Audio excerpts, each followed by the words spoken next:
जी नमस्कार। एक बात और मेरे मन में आई, क्या हम ईश्वर के पुत्र हैं? इवन मैं कहता हूँ श्री राम श्री कृष्ण, जिनको देवदूत भी कहा गया है, मोहम्मद पैगंबर, ईसा मसीह, ये देवदूत हैं, ये देवदूत हैं। तो ऐसे बहुत व्यक्ति हुए, बुद्ध हुए, महावीर हुए, इनको मैंने छोड़ दिया, इनको भी नहीं छोड़ना चाहिए। इन लोगों ने भी बहुत सुंदर रास्ते दिखलाए। ये पुरुषोत्तम हैं, अनुकरणीय हैं, आचरणीय हैं, लेकिन ईश्वर पुत्र नहीं है। अगर यदि महावीर ईश्वर पुत्र हैं तो अंगुलीमाल भी ईश्वर पुत्र हैं, यदि राम ईश्वर पुत्र हैं तो रावण भी ईश्वर पुत्र हैं, इसमें निसंदेह। लेकिन आप देख लीजिए, दोनों के बीच भीषण जंग होता है, तब कहेंगे कि मानव और दानवों के बीच में, देव और दानवों के बीच में संघर्ष चलता रहा है। तो ये हो सकता है, मानव और दानव हो सकते हैं, एक मानव या महामानव और दानव ये हो सकते हैं, लेकिन ईश्वर पुत्र नहीं कहेंगे। यदि हम सब, ये पूरे संसार के वासी ईश्वर पुत्र हैं, यदि मनुष्य ईश्वर का पुत्र है, तो कौवे, चिल, गिलहरी, शेर जैसा हिंसक पशु, व्हेल मछली, हाथी, चीता, गेंडा, ये सभी तो ईश्वर पुत्र हैं?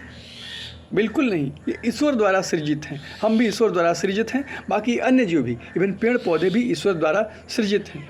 इस हिसाब से ये हमारे सभी अड़ोसी पड़ोसी हुए और भाई बहन हुए। लेकिन ना तो मैं खुद को ईश्वर पुत्र मानता हूँ, और ना दुनिया में जितनी भी चीज़ें दिख रही हैं ये ईश्वर पुत्र हैं। आप भी इस पर विचार करेंगे।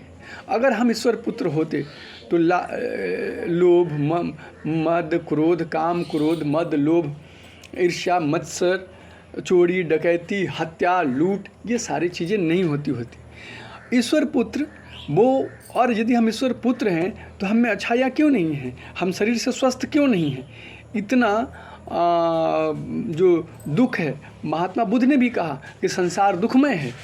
तो फिर यदि संसार को बनाया और मनुष्य को बनाया, तो फिर अगर यदि हम ईश्वर पुत्र होते, हम गणेश जी को ईश्वर पुत्र मान सकते हैं, कार्तिकेय जी को ईश्वर पुत्र मान सकते हैं, उनके शरीर पर कोई आदि व्याधि नहीं है। लेकिन हमें तो आदि व्याधि, अशिक्षा, काम, क्रोध, मद, लोभ, सारी चीज़ें हम में पाई जाती है। तो हम कैसे अपने आप को ईश्वर पुत्र कहें? मानव को कैसे ईश्वर पुत्र कहें? तो भाई एक डिफ्रेंसिएशन है ईश्वर के बीच में और हमारे बीच में। हम नहीं मानते हैं ईश्वर ईश्वर हैं और हम हैं, हम एक जीव हैं। और मैं इस बात को भी नहीं मानता हूँ हम ब्रह्मास्मि और ईश्वर अंश जीव अविनाशी, मैं इसे भी नहीं मानता हूँ। ना तो मैं हम ब्रह्मास्मि को मानता हूँ और ना ईश्वर अंश जीव अविनाशी को मानता हूँ। मेरे समझ से ये दोनों बातें संपूर्ण नहीं है। ईश्वर के बारे में यदि कहें तो इदम पूर्णमिदम पूर्णात् पूर्णमुदच्यते पूर्णस्य पूर्णमादाय पूर्णमेवावशिष्यते, ये ईश्वर की भाषा हो सकती है, ये ईश्वर की परिभाषा हो सकती है। किंतु हम अहम ब्रह्मास्मि नहीं कह सकते हैं। हम ईश्वर के अंश भी अपने आप को नहीं कह सकते हैं। बाकी राय आप सब विद्वानों पर छोड़ देते हैं। ये एक बहस का विषय है, आप इस पर चिंतन करेंगे और इस पर जो टिप्पणी होगा आप करेंगे। धन्यवाद।